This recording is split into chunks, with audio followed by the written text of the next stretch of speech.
The kid's eyes opened in awe and admiration. Took 2 steps backwards and he said, "Sir, could you be the famous Kev Robert?" To which he said, "Come on in, son." Heard him say that he bought several books from the kid that he might never read. So just feeling so good, I thought, I'll help the boy out, buy a few books. I really believe that all of your customers, co-workers, even loved ones, carry invisible signs around their necks. The sign says, "Make me feel important." And most effective folks read the signs, follow the instructions. If my employees got negative, and I caught their negativity as their so-called president, I would lose all my power to motivate them. If you've got a husband or wife, boyfriend or girlfriend who gets crabby at you, and you catch their crabbiness, get crabby back at them, you've got a fight on your hands if you're not careful. Do not catch the other person's disease. One more time, face your partner. Again, talkers, repeat after me. Tell them, "I'm glad you're here. I believe in you. You're a winner. You're the best. You're a leader. You're cool. You're super. You can do it. You're a winner. You're the best." Check their arms again, please. Yeah, good, good. Great. Great. You can sit back down. Of course, you see the arms get stronger again. The lesson is very simple, but extremely important. If you're working around people who are whining, griping, complaining, whine, gripe, maybe you're married to them, I don't know. But if you're stuck living with, managing those types, what I'm trying to say as strongly as I can, do not let their garbage become your destiny. That over and over again, the very best ones take the lead by meeting 5 basic needs. When I go into a company and they say, "Look us over, Dr. Zimmerman, how are we doing?" When I see these 5 needs being satisfied, no, they're sharp, they're successful. When I see a marriage that works, I know these 5 needs are being satisfied. They're very simple, but they are critical. Meet the needs, and you will become a leader at home, on the job. And all of us are walking bundles of need. We can stop for 5 seconds in our crazy, busy schedules, ask ourselves one question. What's that person's biggest need right now? For something to meet the need, you take the lead. It doesn't take much to go from an average relationship to one of great power.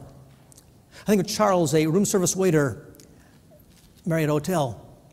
He's at the front desk standing, heard the news come in that one of the guests had just lost her sister unexpectedly. On his own initiative, he went to the gift shop, with a sympathy card for $1.50. Had 5 of his buddies sign the card along with him. Went to the restaurant, got a piece of apple pie. Went to the guest room, knocked on the door and said, "Ma'am, heard about your sister passing away. No, there's not much we can do about that, but want you to know that we care. We got you this card, my buddies and I, and ma'am, we wish you the best. Godspeed." She was so touched by the act of caring. When she checked out of the hotel, got the address of Bill Marriott, chairman of the corporation, wrote him this letter. Mr. Marriott, I never met you. But I don't need to meet you because I met Charles, your room service waiter. I know what you stand for.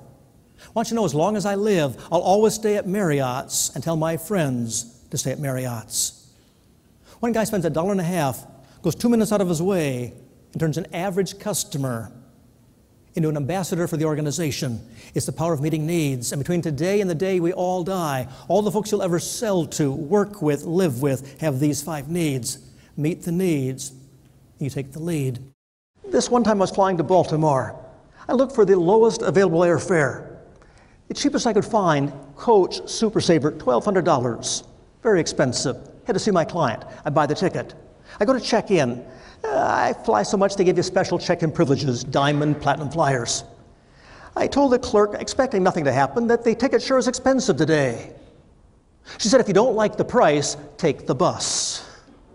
I thought, whoa. She knew nothing about this third need of making folks feel understood. It would have taken 5 seconds to say, yep, They're pretty high sometimes, aren't they?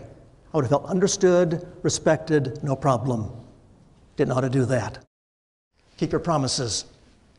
Out in North Carolina, a place called Center for Creative Leadership. You look at 21 executives who climbed the corporate ladder, almost to the top. And then they were kicked out, fired, called derailed executives, taken off the career path. Said, how come they didn't make it? Compared those 21 derailed execs to 21 arrivers who made it all the way to the top. So what's the difference?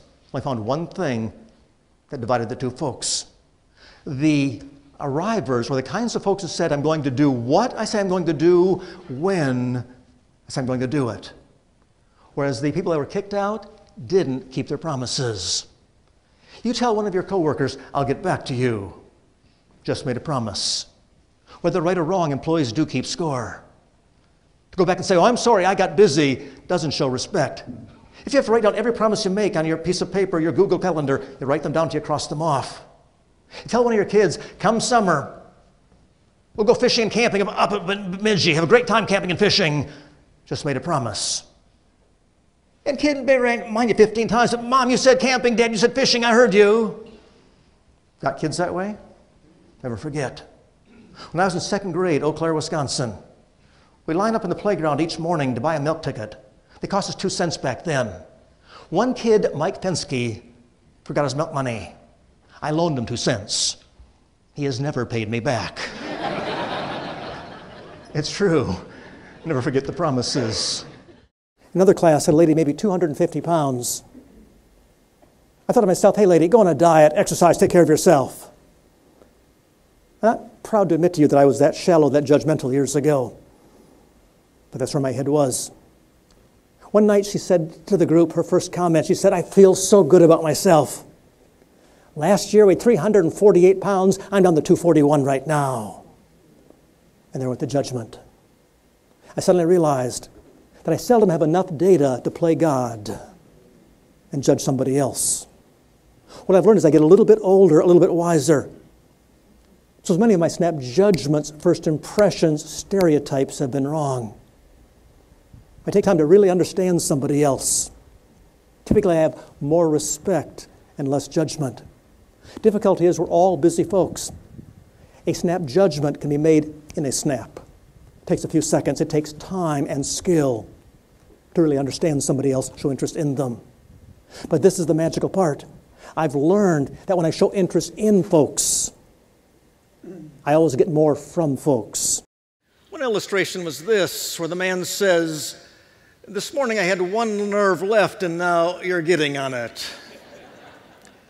And I would suggest this strategy. Choose your fights carefully.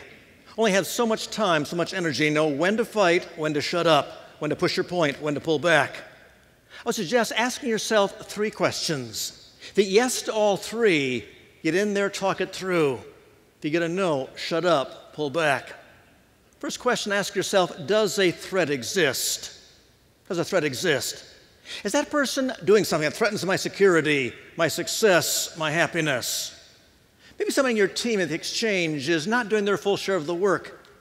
Does it threaten your success? Maybe it does. Maybe somebody's spreading false rumors about you behind your back.